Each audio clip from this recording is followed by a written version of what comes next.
Shalom, ketemu lagi dengan saya Ibu TPZ. Materi kita hari ini adalah bab yang kedua, yaitu mengenai reaksi redoks dan elektrokimia. Sebelum kita lanjutkan belajarnya mengenai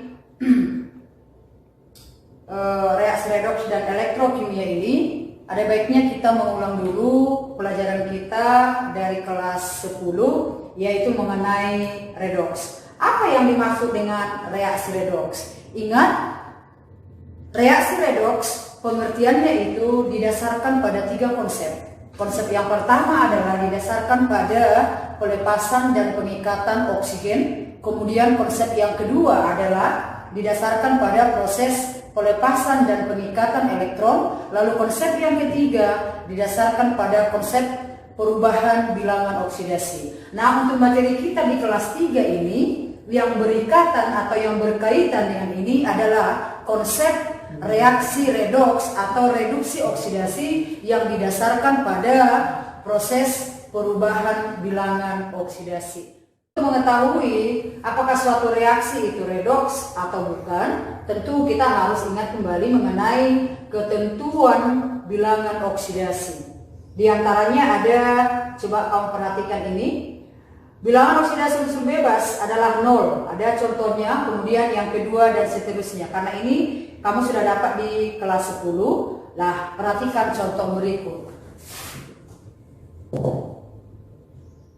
Ya, tentukan bilangan oksidasi dari unsur C pada A, CO2, B, H2CO3, C, Mg, CO3, D, CaCO3. Perhatikan soal bagian A, tentukan bilangan oksidasi atom C pada CO2. Berarti di sini kita gunakan rumus karena ini merupakan senyawa yang tidak bermuatan atau netral, berarti 1 kali bilangan oksidasi C tambah 2 kali bilangan oksidasi O sama dengan 0 karena tidak bermuatan. Lalu ini ada di aturan yang sudah Ibu jelaskan tadi bahwasanya bilangan oksidasi oksigen dalam suatu senyawa sama dengan negatif 2. Berarti di sini bilangan oksidasi C tambah 2 kali minus 2 sama dengan 0. Berarti bilangan oksidasi C-nya sama dengan positif 4. Lalu di yang kedua, H2CO3, berarti di sini 1 kali bilangan oksidasi H, 2 kali bilangan oksidasi H tambah 1 kali bilangan oksidasi C tambah 3 kali bilangan oksidasi O sama dengan 0. Lalu ada di aturan penentuan bilangan oksidasi bahwasanya bilangan oksidasi atom H dalam senyawa sama dengan positif 1. Kemudian untuk O tadi sama dengan minus 2, berarti 2 kali 1 ditambah bilangan oksidasi C tambah 3 kali bilangan oksidasi O dalam senyawa. Ada di penentuan bilangan oksidasi tadi sama dengan minus 2 sama dengan 0, berarti 2 ditambah bilangan oksidasi C tambah minus 6 sama dengan 0, berarti bilangan oksidasi C pada H2CO3 sama dengan, pindahkan ke kanan, 6 kurang 2 sama dengan positif 4.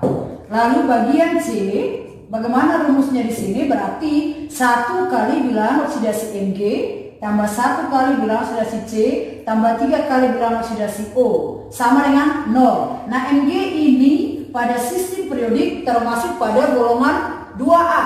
Ada di ketentuan bilangan oksidasi bahwa logam-logam golongan 2A bilangan oksidasinya sama dengan golongannya. Karena Mg merupakan unsur golongan 2A, berarti bilangan oksidasinya sama dengan 2. Berarti pada MgCO3 1 kali 2 tambah bilangan oksidasi C tambah 3 kali minus 2 sama dengan 0. Berarti 2 tambah bilangan oksidasi C tambah minus 6 sama dengan 0. Berarti di sini bilangan oksidasi C sama dengan positif 4. Lalu yang terakhir CaCO3.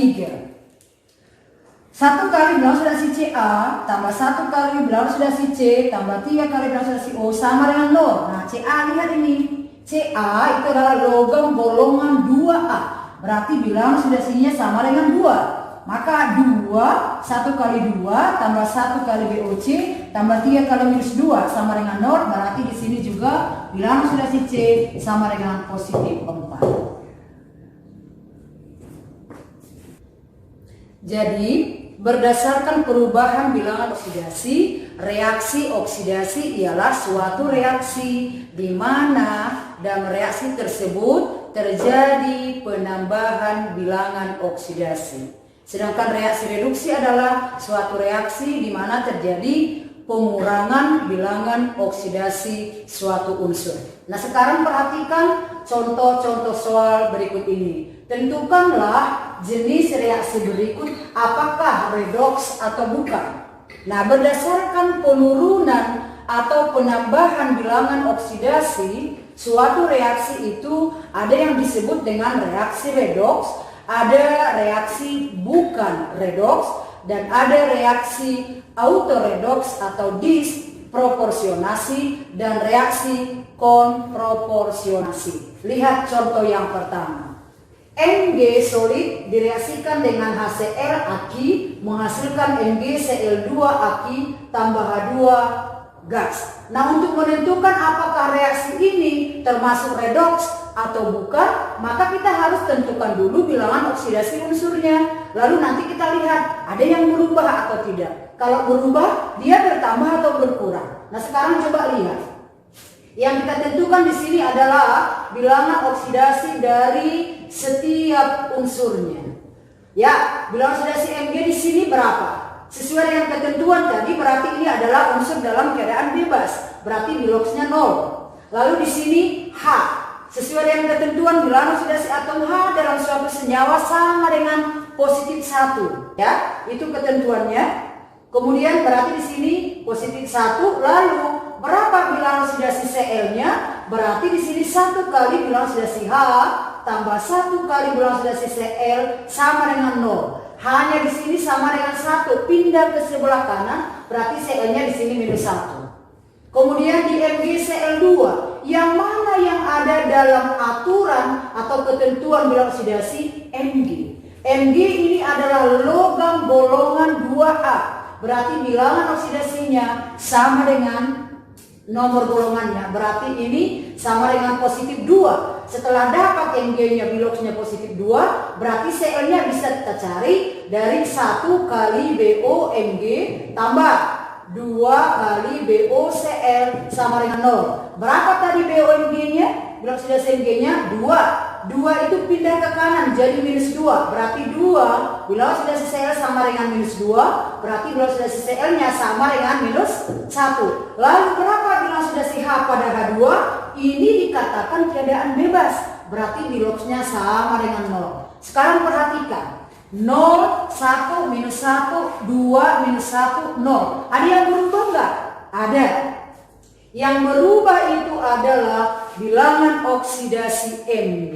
Berubah dari 0 menjadi positif 2. Berarti biloksnya di sini naik atau dikatakan mengalami penambahan. Maka reaksi ini disebut reaksi oksidasi.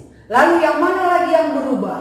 Bilangan oksidasi H, yaitu berubah dari 1 berubah menjadi 0. Berarti ini kita katakan turun. Ini disebut dengan reaksi reduksi. Maka reaksi ini di dalamnya terjadi reaksi reduksi dan oksidasi. Maka ini disebut dengan reaksi redoks.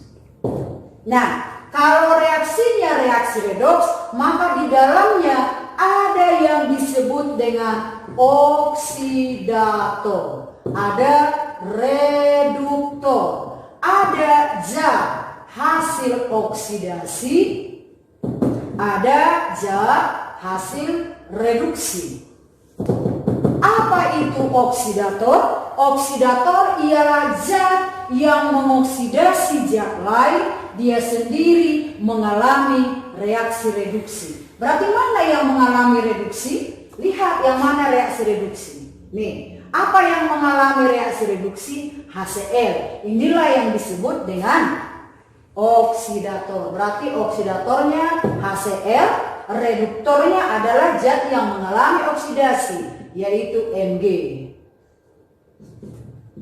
Apa zat hasil oksidasinya? Kamu perhatikan. Apa yang mengalami reaksi oksidasi? Mg. Setelah Mg mengalami reaksi oksidasi, dia berubah menjadi MgCl2. Berarti zat hasil oksidasi adalah MgCl2 aktif. Zat hasil reduksinya yang mana? Lihat, apa yang mengalami reduksi? HCl berubah jadi apa? Menjadi H2. Lalu lihat contoh yang kedua. Kita tentukan dulu bilog setiap unsurnya. Ya, berapa bilog? Ini apa yang ada dalam ketentuan? Tiganya. Na golongan 1A berarti plus 1. O dalam senyawa minus 2. H dalam senyawa positif 1. Lalu di sini H positif 1. Kalau hanya positif 1, Cl-nya berapa? Minus 1. Lalu di sini Na golongan 1A plus 1. Kalau Na-nya positif 1, Cl-nya berapa? Minus 1. Lalu ini H dan O, duanya ada dalam ketentuan. Berarti di sini plus 1, di sini minus 2. Sekarang lihat, adakah yang berubah bilangan oksidasinya? Na 1 tidak berubah. O minus 2 tidak berubah. Hanya 1 tidak berubah. Cl-nya minus 1 tidak berubah. Berarti ini disebut reaksi bukan redoks. Lalu lihat contoh yang ketiga. Kita tentukan bilogsnya tentunya. Di sini 0, keadaan bebas ya. Kemudian di sini positif 1. Kenapa? Karena dia golongan 1A. Ini minus 2, ini positif 1. Lalu di sini K golongan 1A plus 1. Ini kalau ini plus 1 berarti ini positif 1 tambah bilogs I sama dengan 0. Berarti ini minus 1. Lalu di sini positif 1 golongan 1A. Lalu O minus 2. Masukkan ke rumus. 1 kali BOK tambah 1 kali BOI tambah 3 kali BOO. Berarti 3 kali minus 2. Minus 6. Pindah ke kanan 6. Ini pindahkan ke kanan berarti 6 kurang 1. Maka di sini dia plus 5. Lalu di sini duanya ada dalam ketentuan. Ini plus 1. Yang ini minus 2. Sekarang lihat mana yang berubah. Yang berubah adalah ini. Berubah dari 0 ke minus 1. Berarti dia turun. Ini reaksinya reduksi. Lalu yang mana lagi yang berubah? Ini. Dari 0 berubah ke positif 5. Berarti bilangan oksidasinya di sini naik. Berarti ini disebut dengan oksidasi. Nah, reaksi ini kita katakan reaksi redoks. Lalu karena reaksi redoksnya di sini adalah, lihat, yang mengalami reaksi reduksi dan yang mengalami reaksi oksidasi adalah spesies atau zat yang sama, yaitu 3I2, maka reaksi ini disebut dengan autoredoks atau disebut dengan disproporsionasi. Kita lanjut ke soal yang terakhir. Tentukan bilangan oksidasi setiap atomnya. Berarti di sini yang ada dalam ketentuan yang mana? O, ini minus 2. Kalau O-nya minus 2, berapakah bilogs S? 2 kali minus 2 minus 4, pindah ke kanan, berarti ini menjadi positif 4. Lalu di sini hanya positif 1 sesuai dengan ketentuan, berarti S-nya sama dengan minus 2. Lalu ini unsur bebas, berarti 0. Lalu di sini sesuai ketentuan positif 1, O-nya minus 2. Lihat mana yang berubah. Berarti yang berubah di sini adalah ini. Positif 4 berubah menjadi 0. Ini berarti reaksi apa? Turun. Reaksi reduksi. Lalu lihat ini minus 2 berubah menjadi 0. Ini naik, berarti reaksi oksidasi.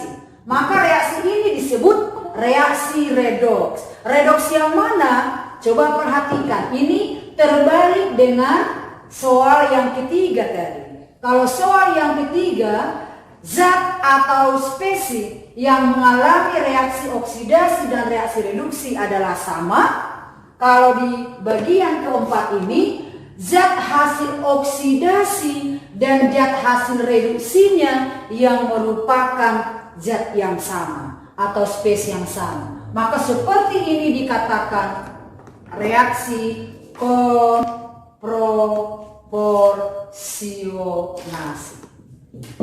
Nah, jadi intinya kalau reaksinya naik disebut, kalau bilang oksidasinya naik disebut oksidasi, kalau bilang oksidasinya turun disebut reduksi. Kalau keduanya terjadi dalam suatu reaksi disebut redoks. Nah, selanjutnya nanti pada tahap berikutnya, pembelajaran berikutnya kita akan belajar bagaimana cara menyetarakan suatu reaksi redoks. Jadi materi kita untuk hari ini cukup sampai di sini.